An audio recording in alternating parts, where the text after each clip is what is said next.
Welcome everybody to our program tonight. My name is Mark Maltby. I serve as president of the Owensboro Area World Affairs Council.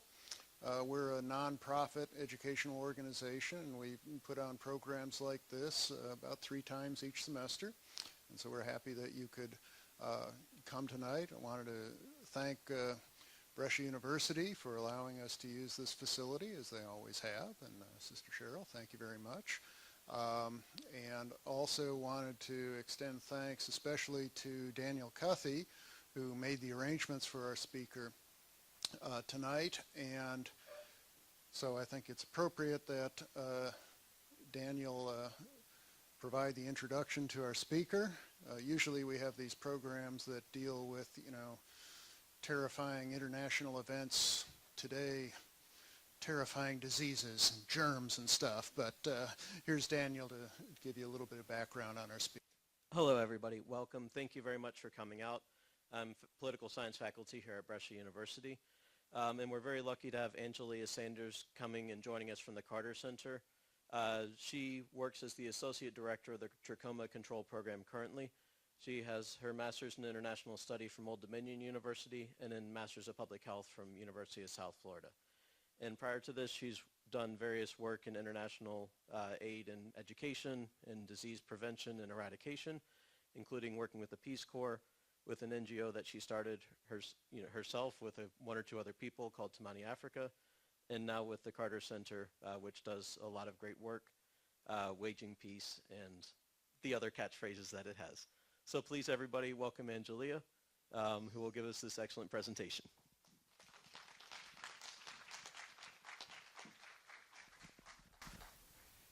Earlier today I spoke to one of Daniel's classes and they asked me what our motto was, and I wasn't actually sure, so I had to kind of pull out a business card and look to see what the motto of the Carter Center is, which will be my second slide.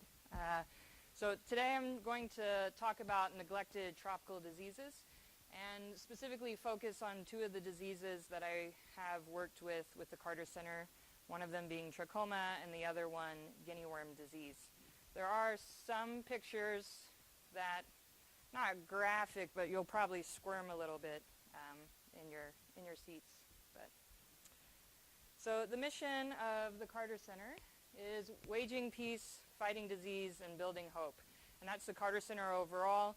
The big focuses of the Carter Center, most people know them as monitoring elections and doing conflict resolutions.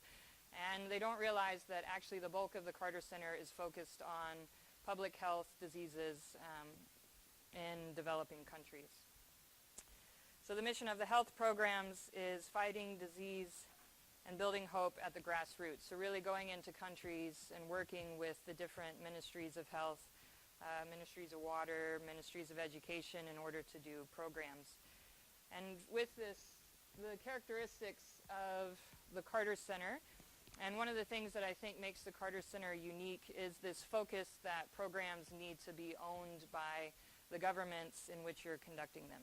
So it's not you as a foreigner that are coming in order to do this great thing to make you feel good about yourself, but having a government say, this is what we feel is a problem, can you provide technical assistance and usually financial assistance in order to help us help our communities. And it's really important that programs be developed with that in mind, because if you're talking about sustainability, if the governments don't think it's important, then the work is never going to be as good as it can be, and it won't be continued after you leave. Also, what I appreciate about the Carter Center is that the focus in a lot of the discussions is that this is a ministry program. So this is not a Carter Center trachoma control program. It's the Ugandan Ministry of Health Trachoma Control Program, or the South Sudan Guinea Worm Eradication Program. And using data in order to make decisions, using the data in order to understand what is occurring in the communities and then measuring your impact and using that to drive your programs, not what is popular or what there's currently funding for. And that's been something why the Carter Center has focused on neglected diseases, because these are the diseases that do not get a lot of public attention and public finances.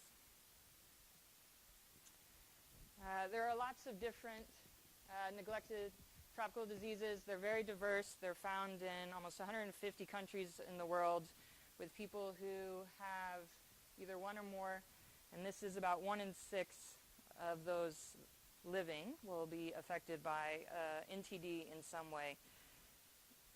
Because of the effects of NTDs, with either leading to death or also severe disability, this has a very big impact on a country's ability to create a workforce and sustain sort of economic growth within the communities. And so you have this sort of self-fulfilling prophecy or kind of multiplier effect where diseases are found in very poor countries, and so those who are poor, they often become sick, and then because they're sick, it keeps them poor. And so the key is, how do you move into communities in order to break this cycle? I won't go through all of these different diseases, but some of the NTDs that are out there, they're ones that a lot of times people don't realize the fact that there's actually still leprosy. You know, this is something when people read the Bible and they hear about leprosy, you think that this isn't something that still exists, but there's actually people who still have, that become infected and affected by things like leprosy or rabies or other diseases. The ones that are starred are ones that the Carter Center is actively working with. 2 of these are ones that I will discuss. There's a global commitment to eliminating different diseases. 5 of the NTDs can be targeted with drug therapy, and these are called PCTs, and I'll talk about that a little bit more. And one of the things that make these disease eradication or elimination programs possible is because we have the commitment of some of the larger pharmaceutical companies that do donate drugs to the programs, which are a very vital part of the work. I think it's important, before getting into some of the statistics, is just to put pictures up, not so much to make people uncomfortable, but to realize that beyond the numbers, I mean, these are human beings at the heart of it. So these are people that want to provide for their families, they want to get the most out of life, but they are afflicted by diseases that are preventable. And things, again, unfortunately, a lot of these are not rare. So you have what we commonly call elephantitis. So you have 2 men who are suffering from elephantitis. These in the bottom corner are blind from trachoma, which I'll discuss. Up here with those who are blind from river blindness or suffering some of the other side effects of river blindness. And then here we have a boy who is affected by schistosomiasis, which is something that affects the organs of people who become infected and predominantly affects children. And in communities that it's very highly prevalent, it took a while in order to convey that this was something that you could prevent. And most people in the community, because it causes you to bleed when you pee, they thought that it was just the male equivalent of like a female's menstrual cycle. So they just thought it was kind of this natural thing that happened, instead of realizing this was something that they were getting contaminated with from the water. The Carter Center, these are the countries where we work with our NTD programs. We actually, in November, just celebrated our 500 millionth or half a billionth treatment as part of the NTD programs. These are just kind of some of the numbers, so really scaling up in order to reach communities. So to get into specifics of 2 of the programs, the first one with trachoma control. The life cycle of trachoma is that it's predominantly, the burden of the disease is higher in children. And what happens is that the children are kind of just dirty. Even my sister's children, I find them kind of dirty, just by their nature. They're crying, they have snot coming out of their nose, boogers in their eyes. And so flies that carry the bacteria, which is in the same class as chlamydia, so it's chlamydia trachomatis, they carry it on their feet. And they'll land on a children's face because they're attracted to the proteins that are found in the mucus on their face. And so every time that the fly lands on their face, they have the potential of infecting the eye. And with repeated infections, it leaves a small scar. And this next one is where some of the pictures. So you have a very healthy eye when you flip someone's eyelid, and this is one of the things we do in order to determine the amount of trachoma in the community. And it's something very easy. Kids, I'm sure all of you had siblings that would flip their eye in order to gross you out, or you do it to gross out other people. So you flip your eye and you look for a really healthy inner eyelid. Well, when a person becomes infected with trachoma, which at the early stage we say TF, it becomes sensitive and inflamed. With repeated infections, eventually the eye starts to scar. And most things, like if you were to cut your skin, when you have a scar, it pulls the skin inwards. And that's what happens on the eyelids. So every time you have scarring, it just starts to pull your eyelid in further and further to the point that over time, your eyelid turns completely in and your eyelashes are then touching your eye. And that means that every time you blink, your eyelashes scraping your eye and cutting your eye. And you think about when we get one eyelash in our eye, everything shuts down until you get that eyelash out of your eye. You can't function, you can't focus on anything. And so when you imagine that you blink about 15,000 times a day, every time your eyelid is just being cut over and over again. And that's what happens with trachoma, to the point that it basically cuts your eye and you can no longer see. So it's not something that you can repair like a cataract surgery. Once it's damaged, there's no going back. And because the pain is so much and that people can't focus in areas that have a lot of trachoma, you'll go around and you'll find that people are wearing tweezers around their neck. And the reason is because they'd rather just pluck out their eyelashes in order to deal with the pain than in order to be able to function. And so these are actually some of the homemade tweezers, and we'll pass around various things that I'll pass around that we get from the community members in the areas where we work.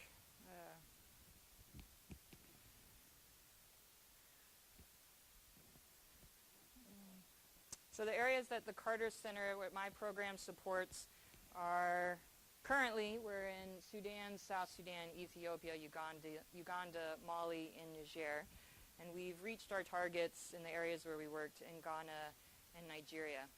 So the important thing when you go in with the disease program is you first establish a baseline. You need to determine, do you actually need to be there? Not because the country has really nice beaches and you would like to set up a nonprofit, which annoyingly, we don't have any countries with really nice beaches that have trachoma, which is what I'd prefer.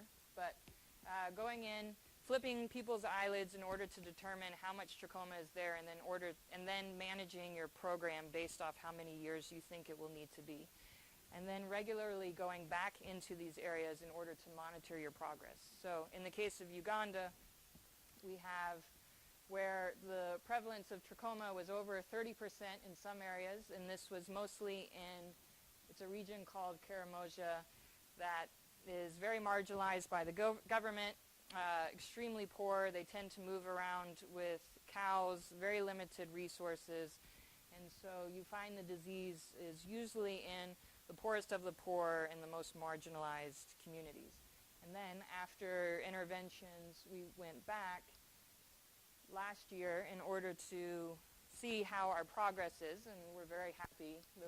We want green, so our goal is to have less than 5% in the communities. So we're slowly getting there, and each time we go in order to do these surveys and determine if we're making progress.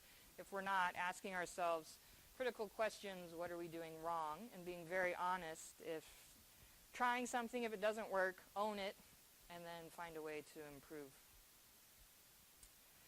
And this is just an example of some of the locally trained staff, training them on how to flip eyelids in order to look for trachoma. So the way that we treat and prevent trachoma, we use the SAFE strategy. So the S for surgery, A for antibiotics are the treatment components, and then the F, facial cleanliness, and E, environmental improvement, are the prevention components. For surgery, the procedure, in order to, again, you can't recover any lost eyesight, but you can at least prevent damage from it becoming worse and take away the pain.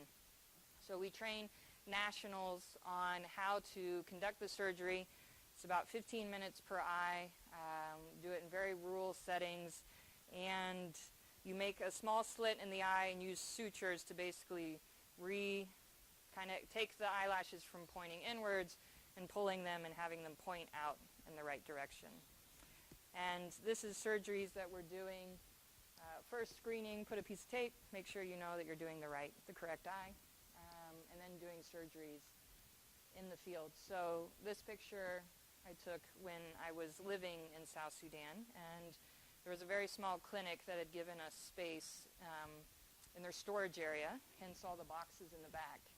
And this is a camping tent that we bought from REI because we're moving in very remote areas, and so basically carrying around camping equipment in order to do surgeries in the field. So most of you would probably not have surgeons wearing flip-flops during your surgery. And so this, actually, very happy, we got, even though it was a small space, but we actually had a cement floor, whereas some of the other areas, this was also in South Sudan in a church, but kind of run down, but again, it's mostly connected to poverty. So during the week, they would allow us to set up our surgical theater, if you will, and conduct surgeries. And these are areas that don't have electricity. I mean, South Sudan is the size of France, and it has 60 miles of paved road. So your logistics is quite challenging. There's definitely no electricity, especially in the areas where we work. So even doing things as simple as sanitizing your equipment, you would have to hire people to go out and get firewood so you can light a fire and use to sanitize your supplies. The next for the treatment is the antibiotic distribution. We use Zithromax, which is a drug donated by Pfizer. And this is a drug that's not something they don't make money off of more. The Z-Pack makes a lot of money in the U.S. And it was through discussions with President Carter that he actually met with them and convinced them that this is something that they should do just sort of as a moral support to an activity, and they agreed to continue to fund to provide the drug through the elimination campaign. And so that's something that without that donation we would not be able to make the progress that we have. And the drug distribution occurs with doing a one-time distribution of everyone in the community, so kind of a blitz campaign, going in, treating the community all at once. And most of these areas people are not literate, and so you have like a proper doctor's office where you're measuring people's weight. So we have sticks that we travel with to the different villages, and it'll say numbers. So here, this lets you know that a person of this height gets 1 pill, 2 pills, 3 pills. Those above get 4. And so that's how we use that in order to determine how much medicine they get, or in the case of children, because they're too small in order to swallow the drug, we'll have letting you know the milliliters in that case, and then doing a training and having them. And so all the drug is provided by those in the community. They're the ones who take responsibility for giving the drugs to those in the community, which is very important because most of them are volunteers, and most of them tend to be women as the sort of the leaders of health in their community. And with that, every treatment is recorded as much as possible. So sometimes the key is actually finding enough people who are literate enough to record the names or the ages in order to help the programs. It can be a challenge. So the logistical magnitude of these programs are quite impressive. On the prevention side, facial cleanliness, like I had said, the flies are attracted to children. So, a lot of us, we've seen the fundraising campaigns where they show children covered in flies. And that was actually President Carter, when he talks about what made him want to get involved with trachoma, is that he remembers going to a village and he thought that there was this child. I've heard him say this story so many times. He thought there was this child who was wearing sunglasses, and when he got closer, he just saw that there were so many flies on the child's face. And then he realized the prevalence of trachoma, and he often talks about that he remembers when he was young, trachoma was a very big problem in the farming areas of where he lived in Georgia. So even in the United States, this is not something that we haven't had here. The United States had problems with trachoma. Those in Ellis Island, actually when immigrants would come into Ellis Island, in the containment areas, eyes were flipped in order to determine if people had trachoma coming from Europe. So it's not something that's a sort of foreign concept to the United States, but with improved sanitation and hygiene, that disease, like many others, went away. So we work with the communities in order to educate mothers about the importance of washing face. But again, these are areas that have very limited water. So when you're talking about, you're not turning to a tap in order to easily wash your kid's face. This is water that you have had to literally spend maybe hours to go and collect, and you're using it for more you're prioritizing it more with either cooking or drinking. And so trying to convince them that this is something that they need to do, it's a challenge.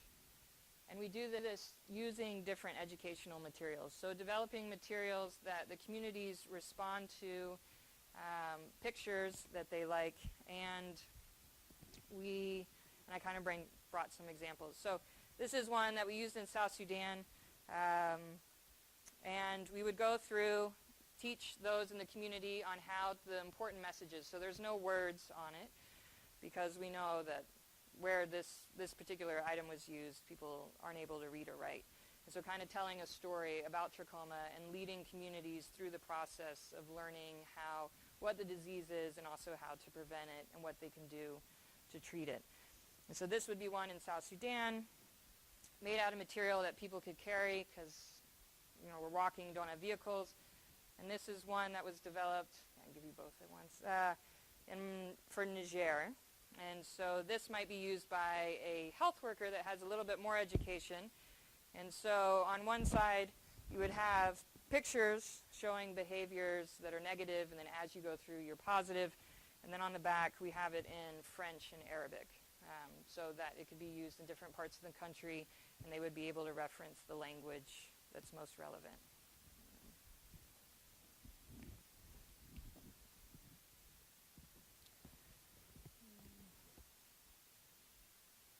For the last one, environmental improvement. These are areas where culturally latrine use or outhouses. Obviously, there's no toilets flushing water. So educating the communities about the importance of not defecating in the open. So it's one of those, behavior change is one of the most difficult components, I think, for any nonprofit to work on, because it's very difficult to show a donor behavior change. I can report every month how many surgeries I've done, how many pills I've put into people, but it's difficult to say, 10 people did not poop outside their house. I've walked into villages, so I definitely know when they've pooped outside of their house. And behavior change just for humans, it doesn't matter which nationality or what country you're in. We all know behaviors that we should be doing, and we know behaviors we should not be doing, and we still eat at McDonald's, and we still do these different things. So it's a very slow process, but conveying that just because your ancestors did it doesn't mean that it's something that you should continue to do. All right, so that's for trachoma. Now, guinea worm. Guinea worm is an eradication program. For trachoma, it's elimination or a control program. Because it's a bacteria, for trachoma, it will never disappear in the world. It'll always be there, but you want it at such a low level that people are not becoming blind from it. However, guinea worm is a program where once the last guinea worm is removed, then it's done. And it's something that no one will ever suffer from again. I will pass around I've been trying to keep my water bottle and my guinea worm straight. So I'll pass around a guinea worm I smuggled outside of South Sudan, so I definitely want it back. So hopefully this will be the only time you'll see one, because they will no longer exist. But for those of you who really like facts, when President Carter made it his mission, and the mission of the Carter Center, to eradicate guinea worm, in 1986 there were 3.5 million people in the world, spread out over 20 countries who had guinea worm. Last year there was 25 in 4 countries.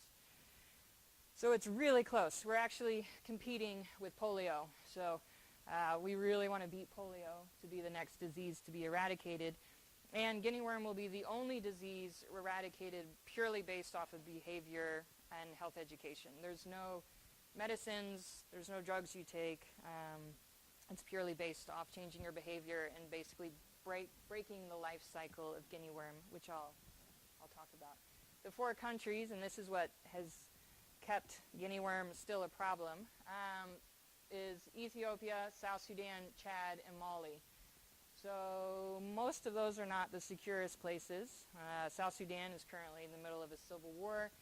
Mali, with the coup and sort of extremism up in the north, has made it difficult in order to reach in those regions. Chad, it's been under a dictator for a couple of decades and also is surrounded by less than stable countries. And then Ethiopia, again, not where it is in Ethiopia is right along the border with South Sudan. So what we're remaining with, and similar to what you find with polio, is just very difficult areas in which to carry out programs. So the life cycle of guinea worm disease is this is a water-based disease. If a person, so for example, if I had guinea worm, about 9, 10, 11 months after becoming infected, I would have no idea that I've become infected, and I would start to get a blister, and it would start to burn. After a little bit of time, the blister would burst, and you'd see kind of the end of a worm would pop through. And it really hurts, and it burns in the sense that when something burns, you want to put it in water. So my first response as a villager is, because it's usually in the lower half of the body, is I go into the community water source, which this is something we try to educate against. And when I go into the water source, the worm recognizes that it's been exposed to water and it releases its eggs. Once the eggs are released into the water, there's this water flea, or a copepod, that swallows the larva, and that is an important part of the life cycle. And I'll explain how that is connected towards the prevention side. So inside the water flea, and then you have a villager that comes to that same water source, they collect the water, and then they drink it, and then the cycle starts again.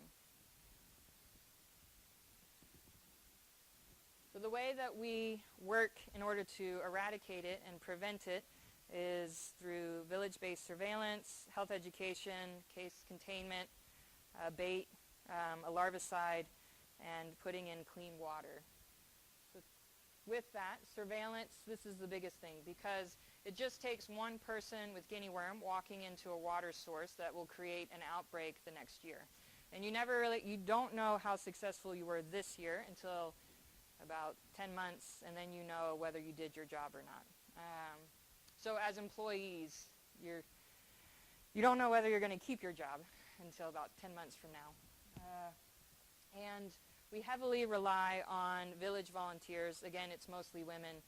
And these are very remote communities. This is a picture with the villagers that I lived with in South Sudan. And I really like it because it's straight National Geographic, except latex gloves.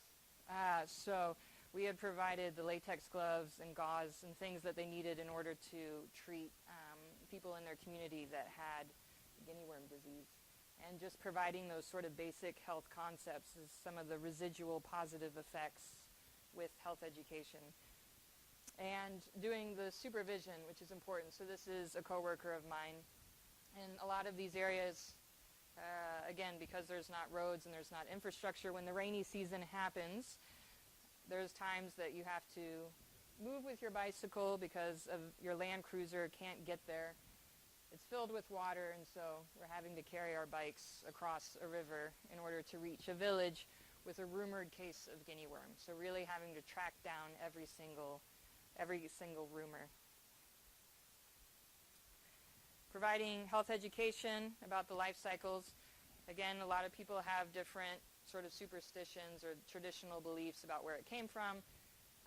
With most disease in a lot of these communities, people think that it's a curse. So either a curse from God, or they've been witchcraft from the neighbor because they want their cows. And so they're just kind of getting over that logic that they have and explaining that this is something that is found in nature and that they can be prevented. But it takes a lot of time. You have to build up a lot of trust that people believe that what you're telling them is true. And with the prevention of the life cycle, so I had mentioned with the fleas, even though the larva is very tiny, the water fleas are big enough that if I were to pour water through my shirt, it would filter it out. So you don't need this very elaborate system in order to filter water. You don't have to boil. You don't have to do these different things. You just need to pour it through a fine cloth. And so the program developed different tools or filters that we would hand out to these communities. One of them is the pipe filter, and it's basically a straw, and then we just put a little bit of cloth in the bottom. And because a lot of people travel, we did it in a way so that they could wear it around their neck, almost like a necklace. And originally we had them with string, but we realized that people were removing the string in order to make jewelry because they would really like beads. So I actually started to put beads on the necklace with the hopes that they would then treat it kind of as something that they would wear and that they would keep the filter on it. And so adapting the different tools to make it useful for the community. Though you want to make it useful for them for your program and not other things. Our original versions of the cloth filters that they would put over like a bucket or where they would collect water, we realized was the perfect filtering thickness for moonshine. So they were actually diverting our cloth filters to use for filtering their local brew, which is not helpful. So we actually had to kind of change the way that the cloth was designed so that they couldn't use it for their moonshine production. They were annoyed for a while, but then they got over it.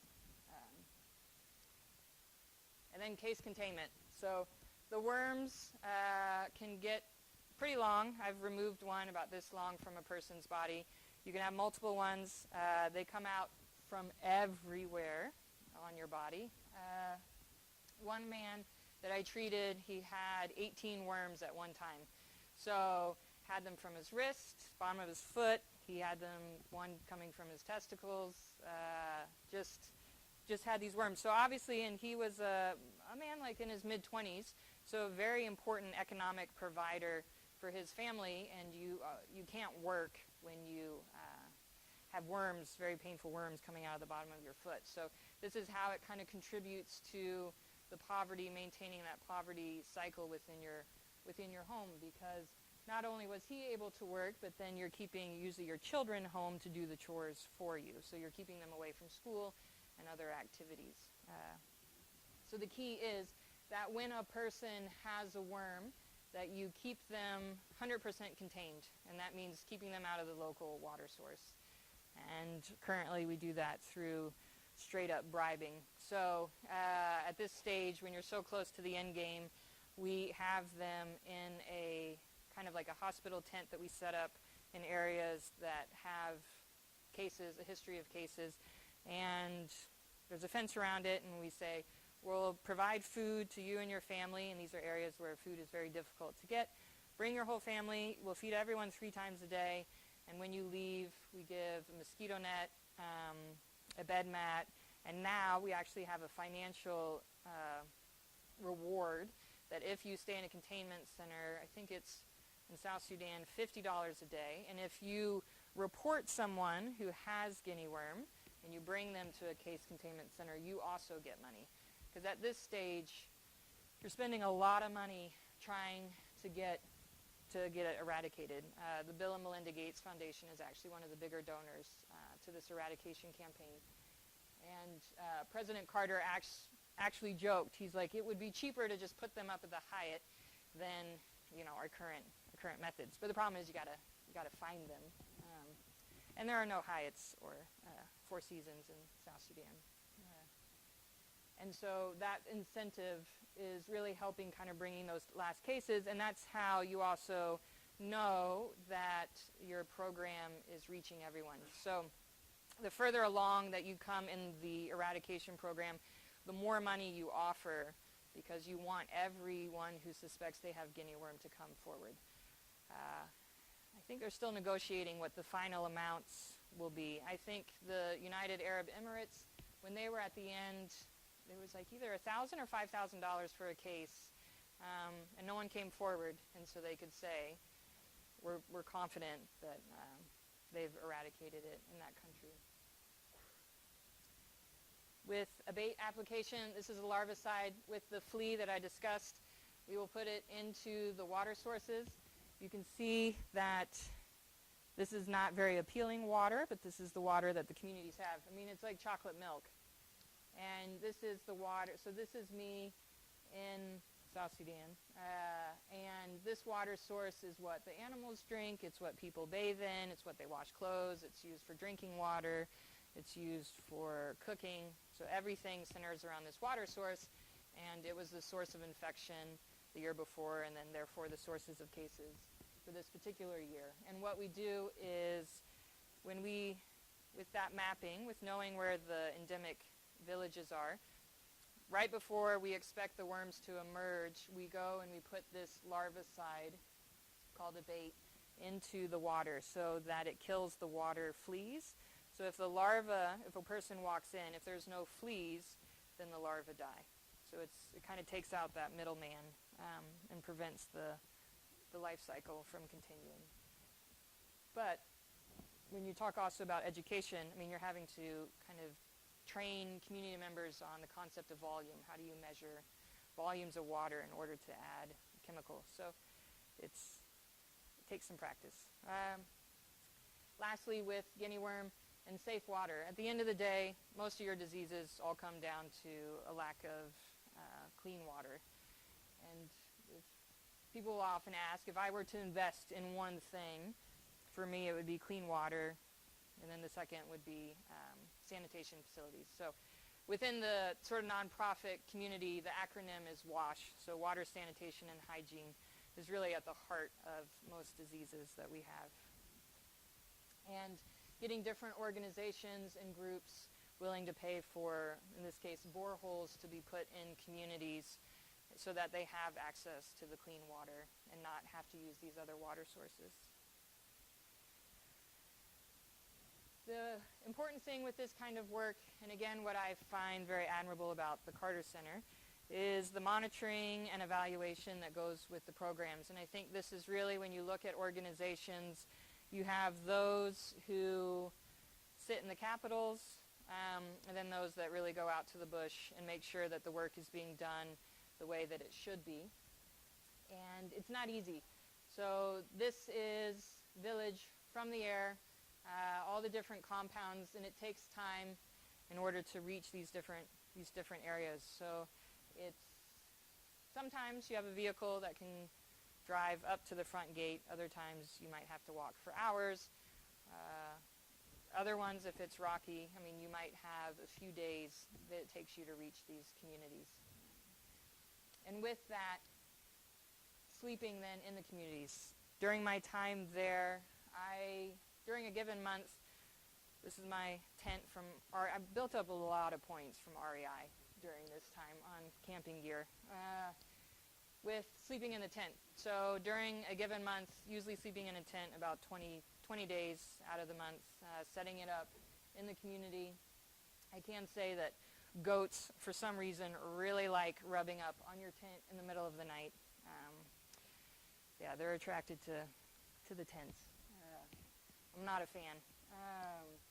And just kind of sleeping there, kind of creating that community trust with the people that you're working with helps.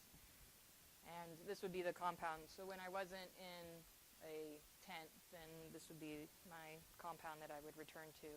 Turn on the generator, charge the laptops, those kind of things. And then also, just again, the different sort of things. So bathing out of a bucket.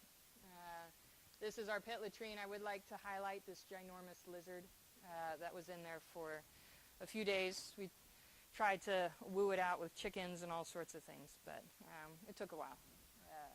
And then the vehicle is just moving in the different areas. Lastly, one of the current challenges right now, I think, well, I know for Carter Center, but also just with nonprofits, is the level of insecurity has really increased. South Sudan, this past year, more humanitarian workers died in South Sudan than any other country, which is difficult. I lived in South Sudan for 4 years, so it's not easy when a country... I've lived in South Sudan longer than I have any other place.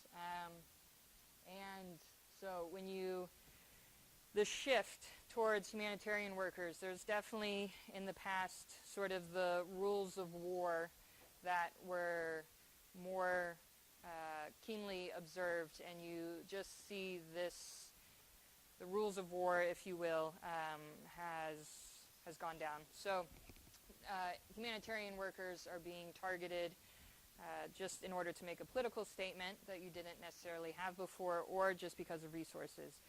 Right now in South Sudan, they recognize that you as a foreigner have wealth physically on you, and so you become a target just because people are in desperation. It's not something personal. It's for their livelihoods,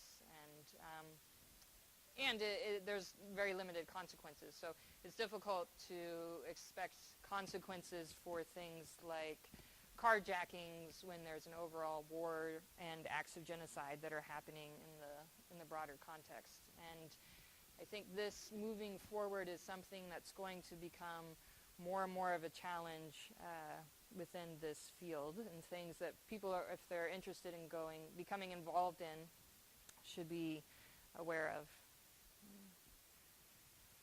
So lastly, I like ending with this picture.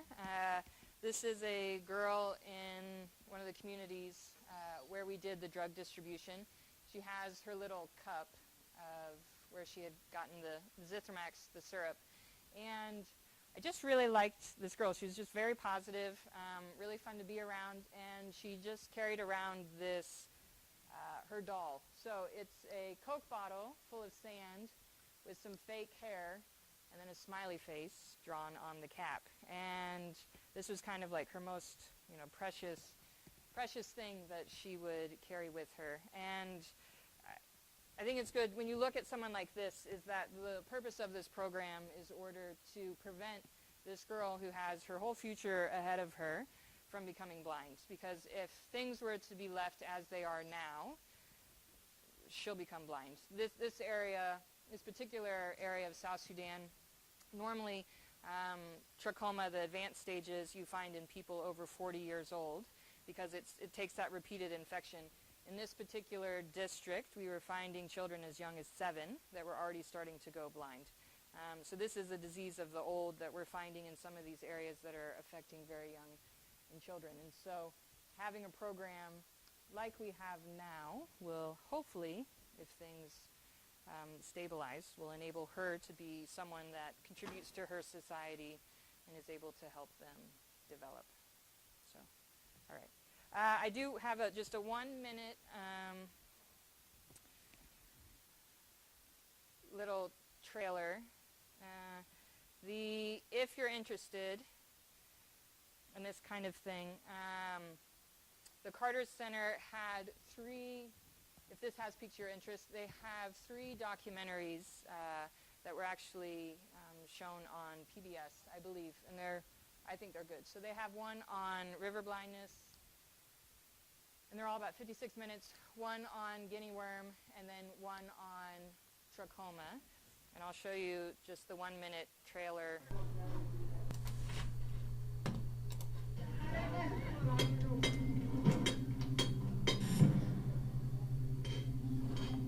This woman's name is Abene, and she's at the end game. Each time she blinks, she's had eyelashes like swords scraping and cutting her cornea.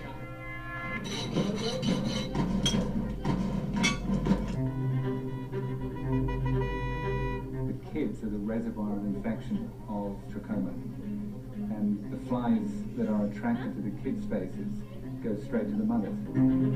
She's blind in this eye. Because this is a disease of old people in other countries. But in Ethiopia, there are kids as young as 10 or 11 who've already had the whole process. What I've seen was the impact of health education. When the community is committed, anything is possible. What we're doing is having the audacity to challenge Mother Nature to try and kick trachoma out of here.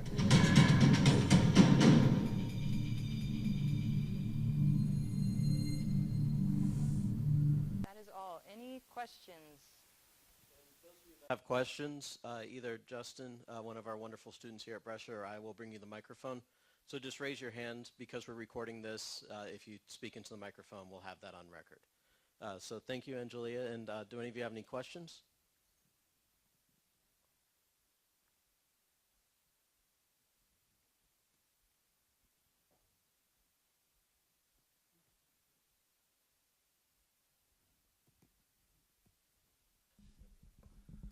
Thanks very much. Obviously, you and the Carter Center both are doing really, really good work. How is the Carter Center funded, and are there federal funds, and will they be in jeopardy soon? Yeah, that's the big question right now. So the funding is, for most organizations, is a mixed bag. For example, the guinea worm program receives funding from the Bill and Melinda Gates Foundation is a big donor. You have different entities like the Hilton. The Hilton Foundation is a donor to the trachoma program. The Lions Club is actually a very large donor and a partner with the Carter Center in Mali, Niger, and Ethiopia. Different organizations, different government organizations, so the U.S. government through USAID, we get some funding from them. DFID is the UK equivalent of USAID. And then individual donors is always a large contributor to the Carter Center. And we have a very good representative donor. Jimmy Carter is very good at representing the Carter Center and gaining people's interest. And it is something that, moving forward, though we hope he lives forever, he's very honest in that he will not be. And looking for the way forward, how as an organization are we going to work moving forward without having President Carter? And there's a lot of pressure on those of us who worked with guinea worm. He has said very clearly, and he said it to the press, that he really wants guinea worm to die before him. And that was his, when he had the melanoma cancer, he kept saying, I really want to outlive guinea worm. And so we're all trying to make sure that happens. So we need some of the countries to start participating, and wrap up their civil wars would make it easier. And with moving forward, actually a lot of us were very worried, but they said that historically funding for NTDs has been higher under Republican-led houses and Senate. So NTDs with diseases tend to be something that both parties have shown interest in. What that dynamic will be moving forward is a little bit different since we're kind of in a new realm, but everyone's very hopeful that we can agree that these kind of diseases are bad.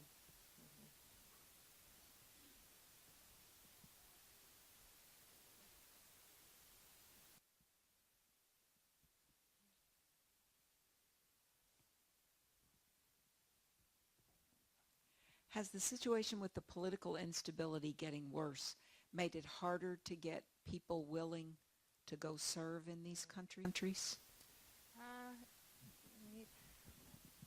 It's kind of twofold. One, you don't want to ask people to go. So it's that combination as a program. At what point do you recruit people to go into areas? And that's something that we always monitor. And there's different sort of levels of when you would have a foreigner that's a higher target than maybe someone from that community. And if anything, it's really kind of strengthened the focus on local capacity as much as possible. But it is more challenging. Younger people are much more willing to go into difficult areas. It's the nature of youth to go into different areas. But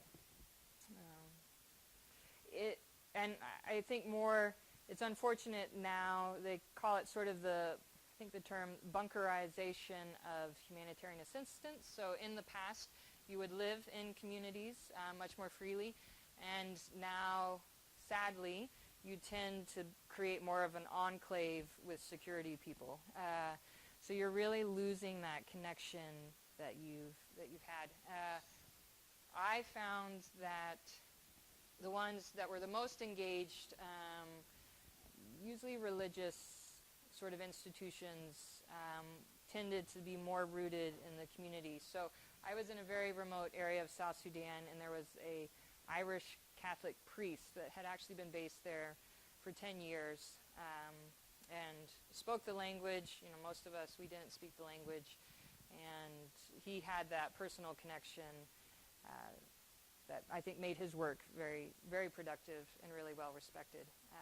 One of my funny stories is that at one point we did need some security services. We had to hire a security guard, and bullets are very difficult, and as a humanitarian worker, you really don't go out, you don't put a line item for AK-47 bullets, but we were able to buy them off of a Nigerian priest who would get them as an offering from the community. So the community didn't have any money, and bullets are very valuable, so when they would pass around the offering plate, they'd actually give bullets, and then they didn't need them, and we're like, well, we need bullets, so, and I think that line item was just security services. So no one was like, security services from the diocese, that's a prayer? Are you buying prayers? So, yeah.